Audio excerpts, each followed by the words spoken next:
right here. We are live on Facebook. We are also on live on the Red. Good afternoon, good evening. How are you doing? Yes, it is the Big Red Boro Pod. What we do is we bring together different fan groups from all around the world, and we've got some very special guests joining us tonight. Joining us is Rob Fletcher. Good evening, Rob, from the Boro Mag. Hi, how are you doing? Yeah, Excited really to good. Talk about Boro again this week. Ready for an international break? Fabulous. Thanks. You're very, very welcome, Rob. We've also got Gary Rolfe. Good afternoon, Gary. How are you doing? Yeah, good, mate. Glad to be back to league football instead of the international break. Yes, it's been a bit too long, hasn't it? Gary's from the Middlesbrough FC unofficial fan page on Facebook, and we're also joined by Rob Fletcher from the Boro Mag. Good evening, Rob. Matt, sorry. Oh, hang on, I've got all messed up here, haven't I? We've got Matt Green. How are you doing, Matt? Are you all right? Doing fantastic, thank you. Yes, and Matt, you're joining us all the way from USA. Yes, I am. That's brilliant. And how's things over there? What's the weather like? Oh God, it's about 75 to 80 Fahrenheit, so I'm not quite sure what that is Celsius, but it's gorgeous right now. Cool nights, warm days, it's perfect. Brilliant. Well, thank you so much for joining us. This is the Big Red Boro Pod. What we try and do on this is make it an inclusive podcast. We get Boro fan groups from all over the world that come together to talk about the Boro. And it has been a really interesting international break. A lot of Boro players been out on international duty. We've seen Izzy Jones make his debut and get a brace. He's also been up against Anthony Dyke-Steele as well, who also got a game. Ben Doak for Scotland has been pulling in the headlines, along with Tommy Conway. High praise indeed for Aidan Morris, particularly after that New Zealand game. How do you think Boro players? We'll start with Matt. How do you think Boro players have fared during the national break? Did you manage to get a chance to see Aidan Morris? Yeah, I watched both matches, and to be fair about the team in general, we're still in limbo with Pochettino taking over in the upcoming weeks. Aiden came on in the first match late in the game and commanded the pitch just like he has been for Boro. I've been very impressed. Same thing with New Zealand. He was everywhere. He's always in the right spot. All over the pitch. It doesn't matter and he comes back to the 18 to gather the ball, and he's always in the right spot on the offensive side of the field as well. So, and I didn't know much about him. I watched him a few times on the national team duties, but I don't follow the MLS as much these days, so I didn't really know anything until I heard his name being mentioned as a signee. So I'm very impressed. He really settled in at the championship level quicker than most players I think I've seen over the years. Yeah, and there's been a lot of talking him up this week. He's caught the eye of a lot of the American press, but also a lot of the British press as well. One of the things that has been mentioned is this sort of another Morgan Rogers in a player that we may not have for very long because the big boys will come in for him. I sure hope not. I mean, I think our model this year is definitely not to sell our best players. And if we don't get promoted, then maybe that'll be something they'll talk about in the off season. But I really do think that he'll stay. He fits this team perfectly. He fits the hard working mentality of the team. I couldn't be happy with him being over there, especially being American. Obviously, we don't have we haven't had a ton of luck with American players, especially at Maryland. But it's good to see. I'll go to Gaz. Gaz, welcome to the show. Izzy Jones getting a couple of goals this week on international duty. That's got to do him the world of good, hasn't it? And really give him a boost coming back to the Boro. Yeah, definitely. I think it'll boost his confidence. I just hope we can get away from the fans who are like scapegoating Izzy. Every time we have maybe a poor performance, Izzy seems to be the one that's the scapegoat, and people jump on his back unnecessarily, in my opinion. But hopefully, the international break and the 2 goals for the country, that'll do him the world of good. Yeah, absolutely. And how have you sort of found the international break? I know you were saying you're dying to get back to it. How have you found the international break? Yeah, boring, mate. I don't really follow the internationals, especially when it's just like a friendly this far into the season. Obviously, we've just had the Euros, so we had like a summer of football, international football. We've come back, just started the league, had 4 or 5 games, and then we've got a 2-week break. Yeah, no, I think everybody will echo that. We want to get back. And Rob, one of the players that has caught the eye has been Ben Doak. He's made a couple of little cameo appearances for Scotland. Obviously, came in right at the end of the transfer window. How are you feeling about him? Because this feels like he could be a special player for the Borough. Yeah, I think it's a really exciting sign, and it gives a bit more challenge to Jones on the right-hand side as well. I think Carrick even said at his press conference today that generally, Borough are going to line up with Isaiah Jones on the right, so giving him a little bit of competition I think is really good. Obviously, a few little cameos for Scotland. Possibly disappointing that he couldn't train for a little bit longer with us, because I think he only played a couple of minutes in the end. Yeah. But we know, how good it is for players to be representing their country, so we can't begrudge him that at all. But I think he's trained with the club for a couple of days, so I'd expect him to be on the bench on Saturday, and hopefully, if the game's going well, we can see him towards the end. Yeah, and this is going to be the thing, isn't he? I think the decision Carrick's got to make is obviously some players are going to be travelling a lot more than others, and who's he going to put in the team, who's he going to leave out of the team? Will Izzy Jones come in? He's had a bit of a trek coming back. It's not likely he'll get much training time. Will he bring, by all accounts, Rav van den Berg is fit again, will he bring him in, or will he bring in the new signing that they've just made there as well? He's got a few big decisions to make, hasn't he, this weekend? Yeah, I think so. And with the news that Rana McGree's available from injury as well, that's another difficult choice for Carrick to make. But this is the idea behind building a squad that's got 2 strong players, probably for every position on the pitch, we could say now. It's a good problem to have, hopefully. If we can keep everybody fit, unlike the last season where we had half the team out most games. So yeah, I think we've got to look forward to it. We've got the choice. Carrick's got the ability to pick different players in different positions as well and freshen it up a little bit if he needs to. But I've got a feeling that the likes of Morris and Jones, I think they'll be okay starting, to be brutally honest. Yeah. And I think Edmondson, you're probably right, possibly will have some minutes quite early on, just because the injuries of Fry and Lenihan and Tommy Smith, really. Yeah, and before we do move forward, I just want to sort of just reflect, guys, and on the start of the season. With 7th place after 4 games, 2 wins, 1 draw, 1 loss. We're top of the expected goals table, which I think surprised a lot of people. How would you rate Borough's start of the season? Certainly better than last season, but how would you rate Borough's start? And anyone chip in there? I think I will start the season being really sorry, good. Sorry, Rob. I cut you off. Yeah, go on, Rob. Go on. No, I'll chime in afterwards. Yeah, Rob. So how would you rate it? Do you know what? I think it's been all right. I think it's been fine. Yeah, we've played against some promoted teams, but that's always difficult at the start of the season. They're all up for it and they're ready to go. And the Derby game's an aberration, really. I think Portsmouth game, we came back into it. We got goals. The Swansea win and the Cardiff win, we look solid. We created chances. I've got absolutely no reason to doubt us making chances against Preston and getting another home win. And that's what I think will happen at the weekend. So I'm happy. We've made some good signings. We've got a strong squad. I think we are in a better position than we've been probably at the start of the season the last 2 years. So we've got to look at the positives. Gaz, what do you reckon? Yeah, I'll just echo what Rob says. We had a successful window. We've started well. We're in a better position than we were at this time last season. And I think once we start finishing the chances that we're creating, we are actually going to batter someone eventually. And once that happens, we'll click and we can go on a run. Yeah. No reason we can't put a good run together. Yeah, absolutely. Matt? Literally exactly what they said. I mean, I think that we're, compared to 1 point after 7 matches last season, we've created a ton of chances and we will start clicking on those. And, Derby and some of the Portsmouth errors are going to be cleaned up. We are in fantastic shape. Good. And yes, it has only been a few games in the start of the season. Has there been any standout players for you?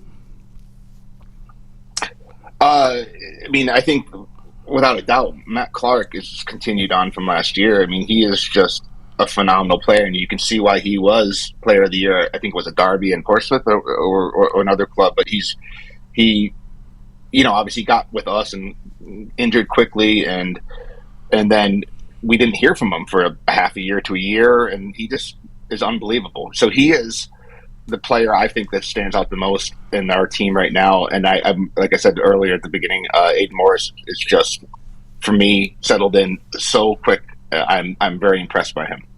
What about you, Gaz? Has there been a standout player for you? Yeah, same as what the last guy said.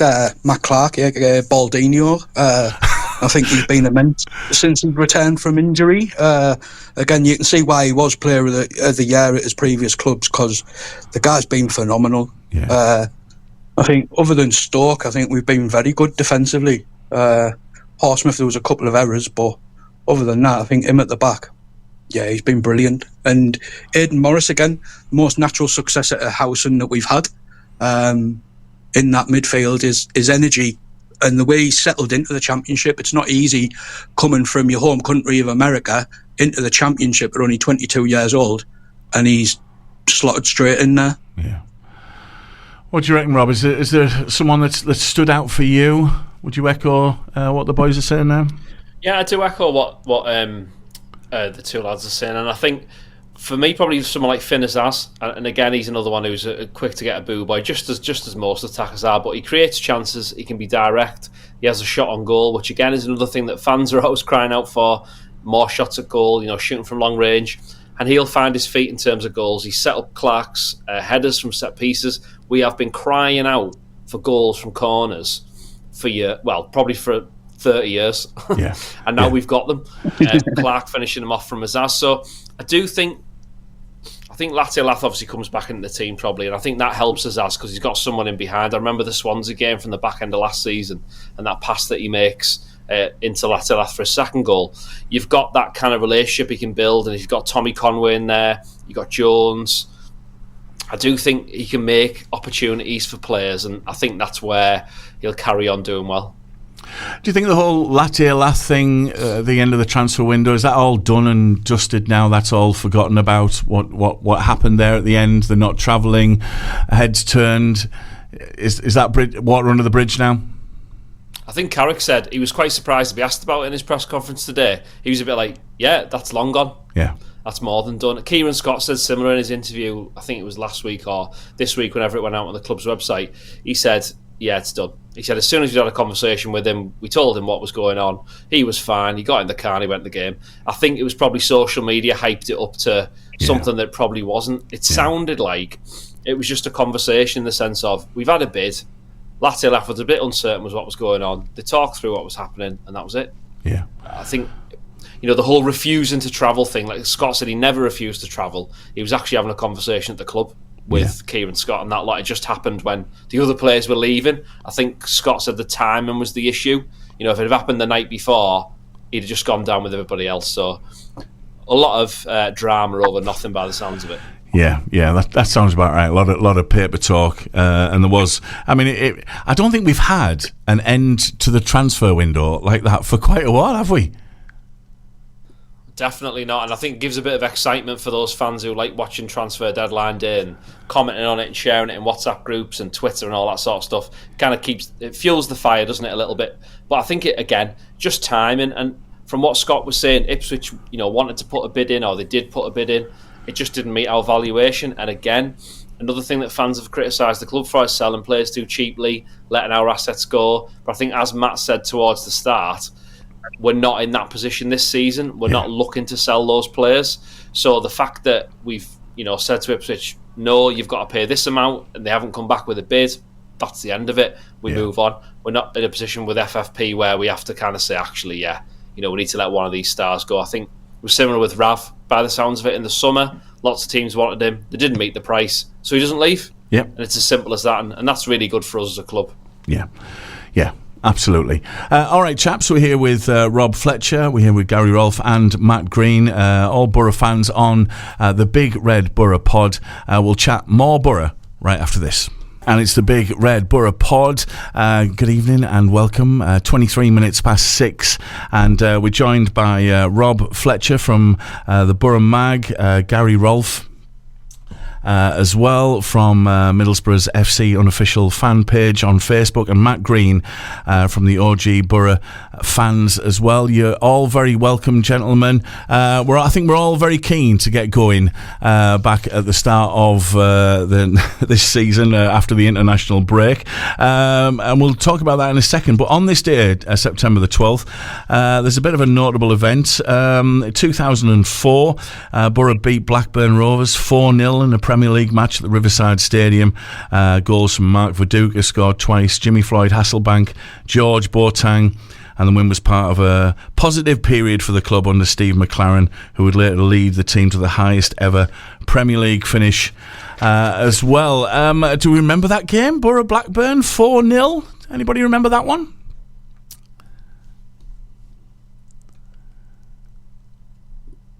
Was that away or home? That was it was at the Riverside. Yeah, it was at the Riverside. It was at the Riverside, wasn't it? Yeah. Right, because I remember the Ewood Park one where I think Hasselbank gets a hat-trick, but I can't remember if that's that season or the year before. Yeah. All right, so international break is over. We're heading into an interesting run of games. Let's start off with the weekend and the visit of Preston. Preston have not had a particularly good start to the season. How do you think this one's going to play out, Matt? I'm kind of worried that this will be this season's Rotherham. Right. We tend not to put the teams away that we should be putting away. I mean, we've had a problem with Rotherham the last two seasons before they got relegated, and they just kind of have our number.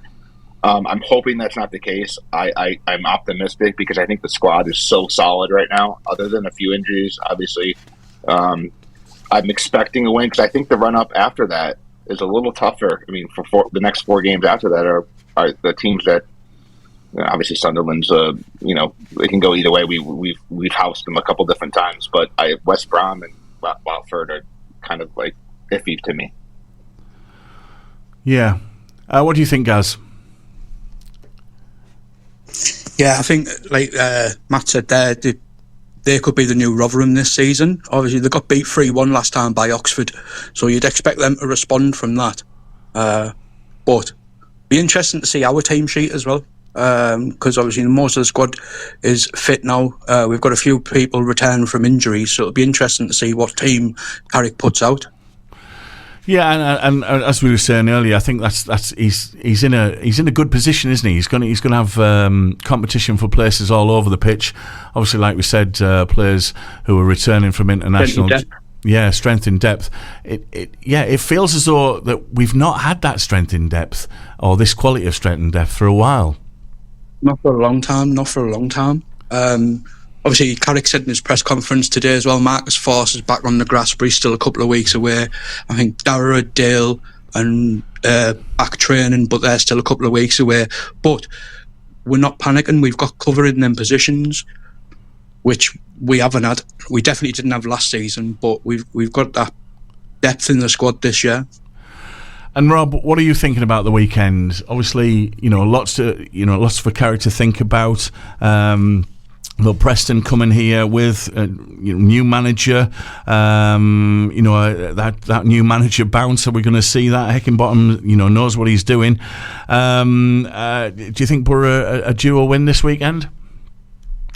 Yeah, I do think we'll have too much for Preston, to be honest. I think we've got options in attack. I think our midfield is stronger than theirs. It'd be interesting to see what Heckingbottom does. He'd obviously played 3-5-2 quite a bit at Sheffield United. It looks like he's going to a back 4. Probably match up a little bit similar to our system. Obviously, we know that Sam Greenwood's going to score, being an ex-Borough loanee, so get that on your betting slips because that is almost certainly going to happen. Yeah. But I think 100%. I think Matt and Gaz had alluded to it before, that it does seem like one of these teams we're just going to put away. And I think if you remember the Cameron Archer Akpom season, I think we beat 4-0. maybe, or last season was 4-1. I don't think it'll be that strong in terms of scoreline, but I do fancy us to get some goals. I think we'll go out and attack them. I think they'll be ready to come back. Conway's had a bit more training the last couple of days. He obviously started against Cardiff. He'd scored against Portsmouth. He's kind of getting into that rhythm. Lath, I think, will be desperate to get a goal at the Riverside. Honestly, do. Yeah. I think they'll both start as well. So I think we'll probably have a little bit too much for them in terms of attacking wise. Defensively, I think we'll be solid. We've looked quite solid. I know that Stoke game was just awful, absolutely awful. But in the other games, I think take Stoke out of the equation. Yeah, definitely. It was a young team, wasn't it? And all those young kids. Kind of the blend was a bit off, and I don't mind that he did that. I obviously don't like that we got beat 5-0, but I get why he did it, and I think that's a completely different game, completely different team. Yeah. It's not representative. I think the injuries sort of forced his hand a bit as well. Especially defensively, because obviously Van der Berg was out, Fry was out, Lennon was out. If we hadn't have had them injuries, mate, he'd have played a different team, I think. But he was kind of forced to play the kids. Which good experience for them. Carrick will have learnt a lot, they'll have learnt a lot, but we put that one to bed, and obviously we play them again at the end of this month at home. So hopefully we can put down a bit of a marker then and prove that it was just a one-off. Yeah, definitely, Matt. I mean, one of the things that a lot of people look for, the fixture that a lot of fans look for, is the Sunderland games, and which follows Preston. Sunderland have had the best start that they've had in around about a century, I think it is. 4 wins from 4, just 1 goal conceded. How are Borough fans feeling about going into to that tie after the Preston game?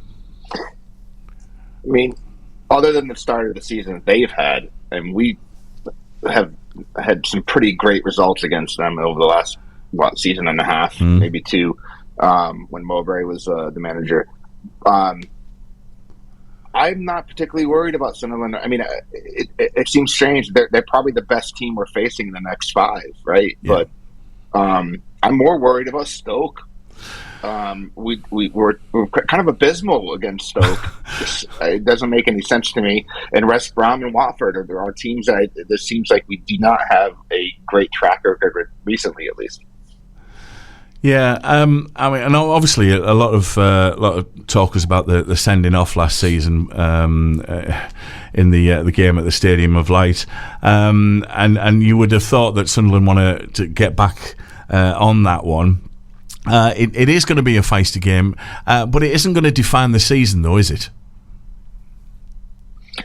No, absolutely not. I mean, they have to come to the Riverside, and they have the start of the season that I've been a fan since '98, and I don't recall us having a start of the season like some of these teams have. Like Sunderland they've not lost a match. They've given up. I don't even think they've given up a goal, maybe 1 goal or 2 goals or whatever. But it's been a dominant performance, and I wish we would have one of those runs like we talk about. Yeah. But I'm not. Again, I'm not worried about them as much, and maybe I'll be proven wrong, in 2 weeks. But 2 weeks.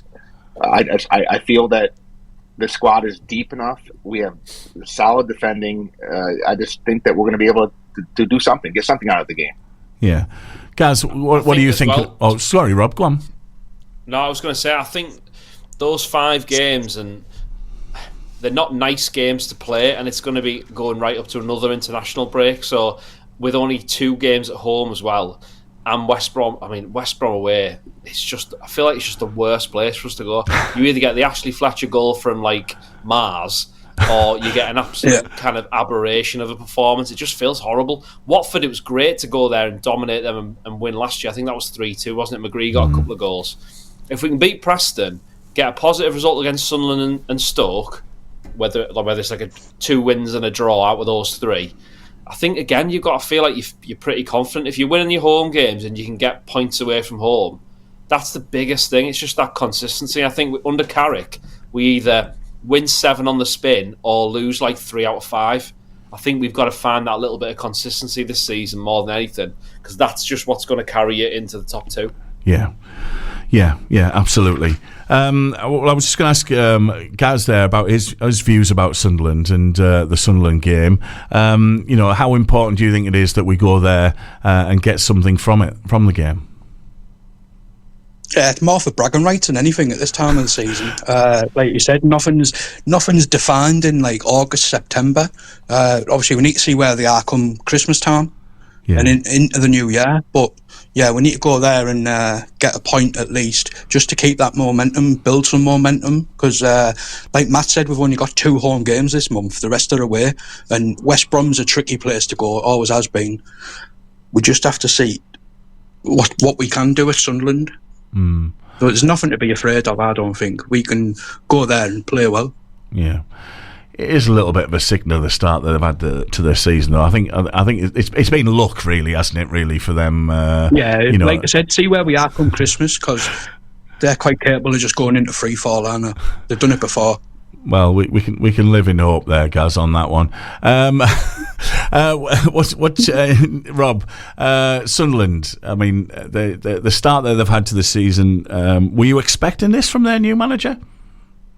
Absolutely not. It looked like they had no players. It looked like they were going to lose all the best ones, and everyone they were signing was 18, 19, 20-year-old from leagues that maybe don't compare to the Championship. But sometimes you get, the rub of the green, your manager does the right things, your players kind of are on form. I do think that, they deserve it. They won 4 out of 4. It's not a fluke. It's not like they've won 2 and lost the next 2. They've won 4 on the spin, the top of the league. You got to respect that for what it is. I think when we go there, I think we've got to be aggressive. I think we've got to press them. I think we've got to play our game. I think what I've not seen us do a lot of is really control the ball and control the game. We've been in control against Cardiff, for example, where in terms of not feeling under threat, I think that's the key thing. I think when you go to a ground like the Stadium Light, you kind of feel like if you can control the game and those 2 fellas in the Sunderland then start getting a little bit antsy, then you can maybe start thinking about a Boro win. And last season was massive because that was such a huge win for us at the time, especially. There's no reason why we couldn't do it again. You've just got to go into it feeling like you're confident, because when you look at those fixtures, as we said before, Sunderland, West Brom, Watford are the top 3 at the minute. Yeah, and again, they win the most points.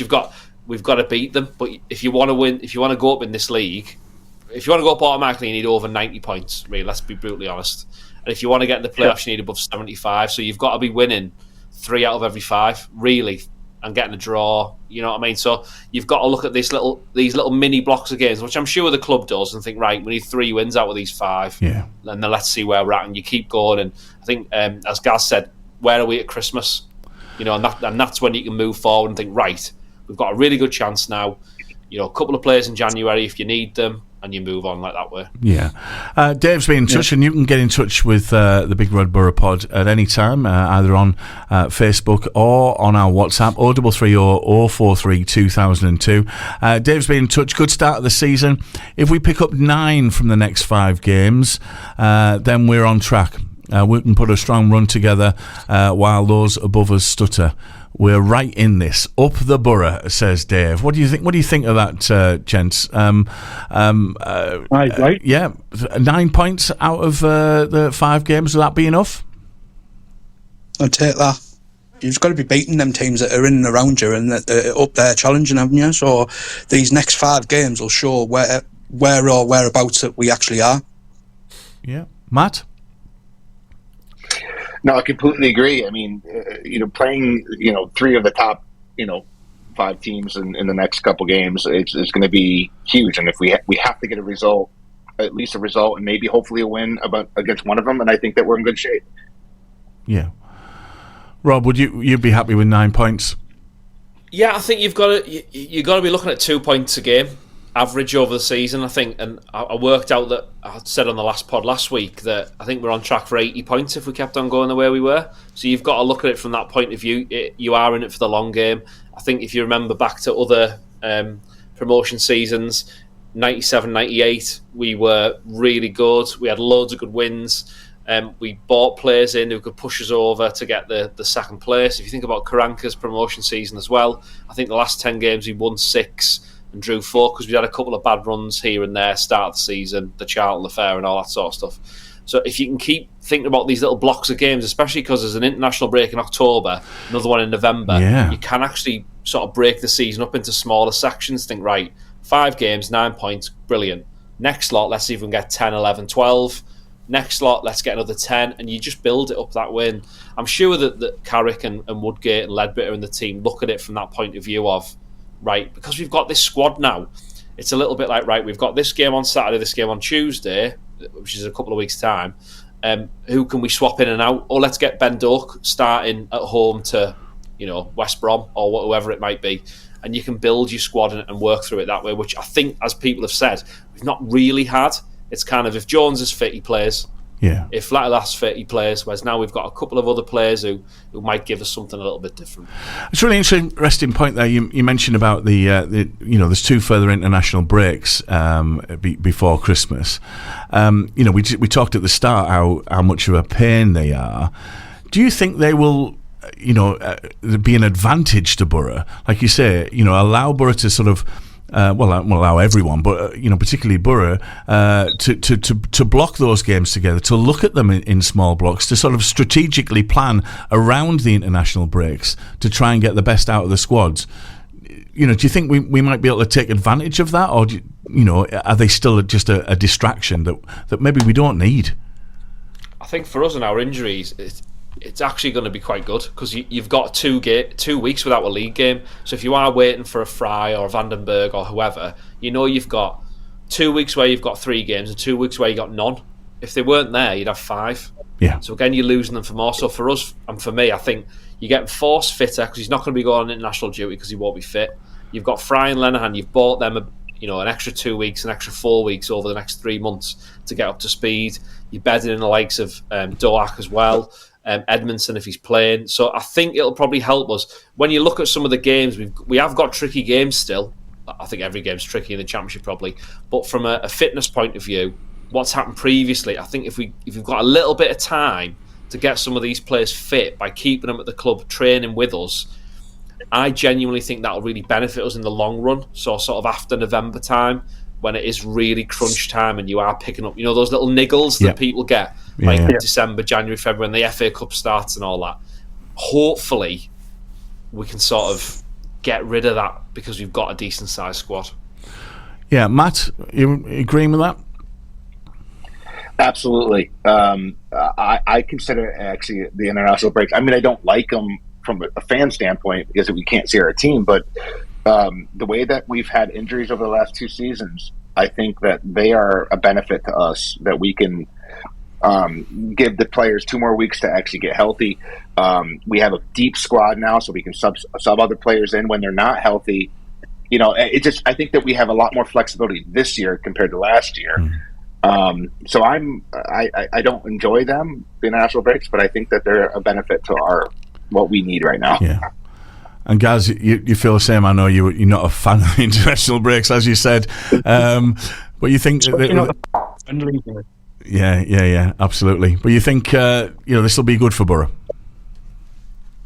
Yeah, it's kind of a bit of a double-edged sword as well, though, because it gives you the time to get the players back fit, gives you some extra time on the training ground, but as well it can interrupt your momentum. So if we go on a run now and we win the next 5 games, then we've got another 2 weeks to sit on that when we're not playing. So that's kind of the downside to it, where it can break up that momentum. Yeah, that's a good point. I suppose Sunderland will be saying exactly that after the start that they've had in this international break. That's stop their momentum. So it'll be interesting to see what they. Well, it won't be interesting to see what they do next. Let's move it on. Listen, we're going to take another break. We'll take a short break and we'll be back with more Borough chat on the Big Red Boro Pod right after this. And we'll come back to the Big Red Boro Pod. We're joined with 3 Borough fans. We've got Rob Fletcher, we've got Gary Rolfe, and we've got Matt Green. How are we doing, gentlemen? Are we okay? Are we all doing all right? Yeah, waiting for a good game to start now after all this Borough chat. Yes, I know. Yeah, we're desperate to get desperate to get the football back. Football does begin again this weekend at the Riverside Stadium. One of the things I just wanted to have a chat with you about, gents, is there's been there's a real positivity around the borough at the moment, and a lot of people are putting that down to the transfer window. There's also the way that the club have been conducting themselves. There was the whole thing about doing the cup match a little bit earlier, looking out for the fans.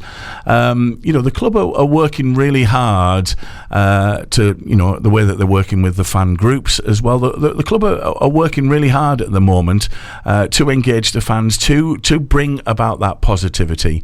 It feels as though it's a good place to be a Borough fan at the moment. Yeah, 100%. I've really enjoyed the last transfer window. I've enjoyed the engagement with the fans, the way some of the transfers, the way they were announced. It really does feel like the club from top to bottom is being run in the best way that it has been in a long time. Not selling our best players, so we have built that squad. Since Kieran Scott's come in, our business, to be honest. Yeah, Matt, what are you thinking? A feel-good feeling around the place? The club are working really hard, working with the fans, doing the offers that they're doing. Like I said, the work that's happened in the transfer window as well. It feels like a good time. Yeah, I mean, I think the last couple of years with Kieran Scott, have been optimistic compared to the past. Obviously, I'm not local, so I don't see the day-to-day stuff that they do. I do hear about it though with the BBC T's radio stuff and all that. All the other podcasts and Twitter and stuff. So it sounds like it's being very, very well taken. Because I know it's tough. Tickets in general aren't cheap. A season ticket is not cheap. And people work their butt off to be able to go to games, so they seem to be making it more the fan zone. I mean, I know that's been there for a few years, but when I was there last, it wasn't there. Yeah. So they've really done things to make it a fun environment to be at, and not, the last time I was there, it was in the 2016 Premier League season, and we lost by Arsenal 2-1. There was no fan zone, but it would have been nice to actually go to the fan zone and still take a loss. They've really changed. Well, at least adapted to the way things are, and fans are the most important part of the game in reality. Yeah, and Rob, like I say, the club seems to be working hard to sort of develop that relationship and to bring the fans and club closer together. Yeah, and that's what it's all about, isn't it? I think football sometimes get lost and it forgets that it's part of a community, and the community is the fans, and the community is going to be the legacy of whatever Middlesbrough Football Club is in 50 years' time. We all might have family members, friends who supported Middlesbrough from long before now. So keeping that fan base growing, I think, is really important. I think if you make the match day experience, as Matt was saying, a really fun one, you're with the fan zone. I took my son and I went with my dad to the Heerenveen friendly, which was great because there was lots of stuff there for kids, and it just gets them involved and excited. I think what's been really good, like from my point of view, I think the communication from the sort of football side, because you can always hear from, we've done the fan zone, we've got to release the kits, we've got a sponsorship, but actually hearing from Kieran Scott about, this is what we're trying to do, we've got these targets, we've got this budget, we try and work this way. I think it just demystifies it a little bit, because I think in the past we've probably been frustrated with, well, why didn't we sign that player? Why didn't we get this player? They've got them, but actually now it looks like we've got a real football plan for signings, for young players, for loans, that kind of stuff. And I think all of that together, if we do get promoted, hopefully in the next year, 2 years, 3 years, all that's already in place. So when you are in the Premier League, you can then enjoy it more because you've got a fan zone, you've got a good base of fans, and you fill the ground every week. So for me, it's really positive. And if the results keep coming, Carrick's obviously committed because he signed his new 3-year deal or whatever it was. Yeah. That's great. He clearly doesn't want to leave, and that's got to be brilliant for us.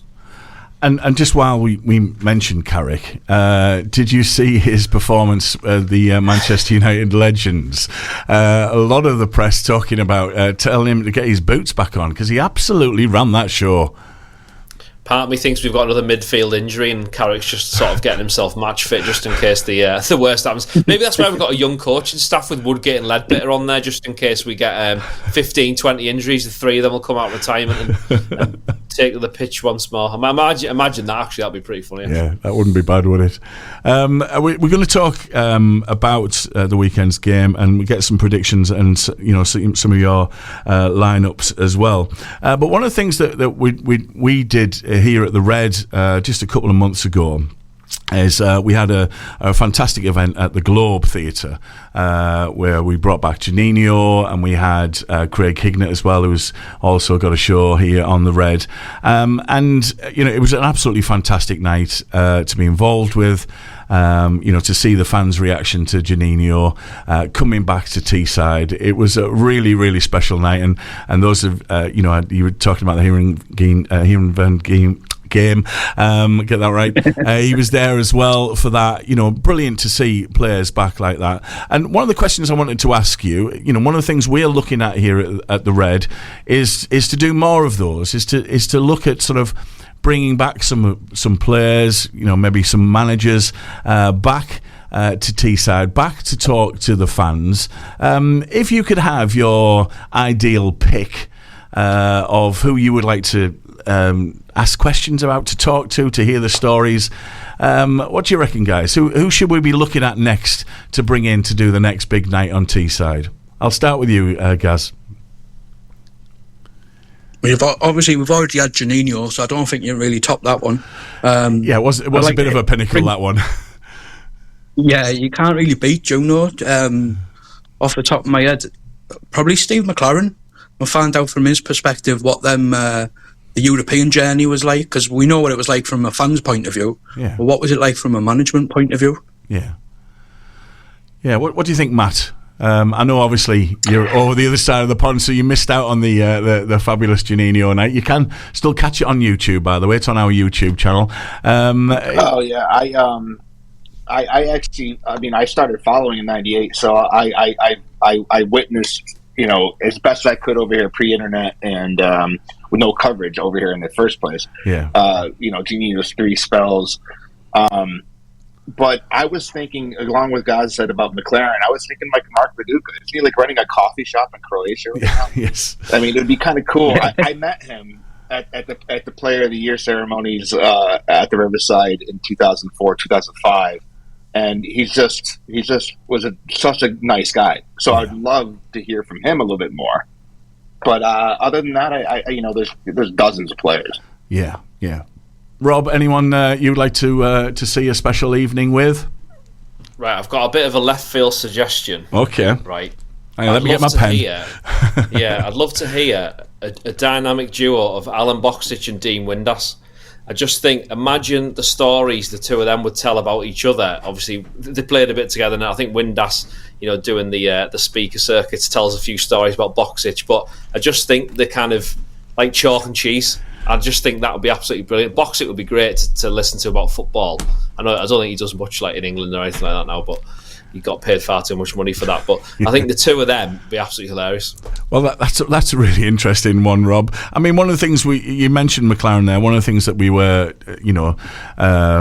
considering is maybe doing. We did the magic midfield is maybe doing the managers, and maybe see if we can get Robbo, McLaren, and Karanka in the same room, because I think there'll be a few stories there, wouldn't they? I'm sure there'll be a few interesting questions from the crowd on that one as well. I think 3 almost completely different managers as well. Robbo was from a very different era, straight from playing into management. McLaren obviously was fresh off the treble. Karanka from his sort of time with Mourinho, and so different in terms of personalities. But that'll be really interesting, because having 3 really different personalities managing the same club under sort of Steve Gibson's the chairman, I think is that'd be really good, especially because they're all first-time managers with Borough as well, weren't they? Yeah. Which is a bit of a tradition for us, really. Probably in the last, certainly in the Riverside era, it's normally been a good place for first-time managers. Yeah. All right. Well, we'll have a look into that, see what we can do, and I'm sure our Davey lad's got. I want to shout out. Perhaps get Steve Gibson on one. I think that's the only way you can top Juninho now, is to actually get Gibbo to come out and do an evening with the fans. That'd be my that'd be my ideal one, to be honest. Yeah. Yeah, no, that would. I mean, that would be interesting getting him out with the managers as well. Because everybody, who's managed as a club, they always talk about Steve, don't they? And the sort of chairman he is. I think that would be best really chairman in the country, in my opinion. Yeah. All right, let's turn our attention back, because we're nearly at the end of the show now. Let's turn our attention back to the weekend. Preston come to town. Matt, can you give us your predicted lineup and score? What do you think is going to happen this weekend at the Riverside? Yeah, I mean, I didn't know Rav and Riley were both fit. I heard that was going to be the case, but I didn't have any confirmation on it. I still think you have to start Burzog on the left, Finazaz in the middle, Jones on the right for the time being. Latte Lath has to get back in the starting lineup. It's no offense to Conway. I just think having that pace behind the back line is huge. Aiden Morris, constant. And I don't think is Johnny Housen even remotely close? Yeah, I think so. I think he's not far away. I've heard. But does he get back in the team the weekend? According to Carrick. All right, he won't be fit for the weekend, right? Okay. But so even if he's fit, I don't know how you break up Hackney and Morris. Hayden and Aiden. So I think you have those two solid. If Rab is fit, he's back in with Clark at center. You have is it Borges? Yeah. The new left back from Brazil, and then you have to have Ailing, who's another great player. I could have said, I say he's solid. So I think that you got to go with the starting lineup. I'd like to see McGree back in at some point in the match. I mean, Carrick has been painfully slow sometimes to make some subs. Yeah, but if we're drawn or we're down, hopefully not. I would like to see him in the 60th minute or at the latest. But I'm going to go with a 2-1 Borough win. 2-1 Borough win. Thanks for that, Matt. Gaz, what are you thinking about formation-wise? He's got some difficult choices to make. Obviously, some international players travelling a lot further than others. What are you thinking about the side and prediction? Basically, I think he keeps the same team as played at Cardiff. The only change I'd probably make would be Bergzog or Lath. Obviously, Riley's back fit, so I think he'll go on the bench, so I don't think he'll start him. From what Carrick was saying in his presser earlier, Rav is fit, but maybe not fit enough to start at the weekend, so again, he might be on the bench. It'll just be interesting to see what the lineup is, because he's got so many options now, so we can't actually predict. You know what I mean? That's a good thing that we're not actually predictable. No one knows what team we're going to put out at the weekend. But I wouldn't expect too many changes from Carrick. He tends not to. As for a prediction, I'm going to go 3-1 to Borough. 3-1. Thanks for that one, Gaz. And Rob, what are your thoughts for the weekend? Yeah, I echo a lot of the other thoughts. My front four, I think, would be Latte Lath with Conway behind, Jones on the right, and Azaz coming off the left. I think we need goal scorers in the three of those positions for me. I think if we can get, Force back fit, McGree as well, there's so many choices up there. And I'd probably start George Edmondson as well at centre backs, just so we can move Ale into right back, to be honest. And a big win to 0 is what I'll predict. A big win to 0. All right. Well, listen, guys, it's been an absolute pleasure tonight on the Big Red Boro Pod. We try and bring different fan groups together from all the way around the world, and we've done that today. So thank you so much for that, guys. I'm sure we'll see you again in the coming weeks on the Big Red Boro Pod. Thanks so much, and take it easy. And as we always say, up the Borough. Up the Borough. Up the Borough. Cheers. Cheers, gents. Thank you.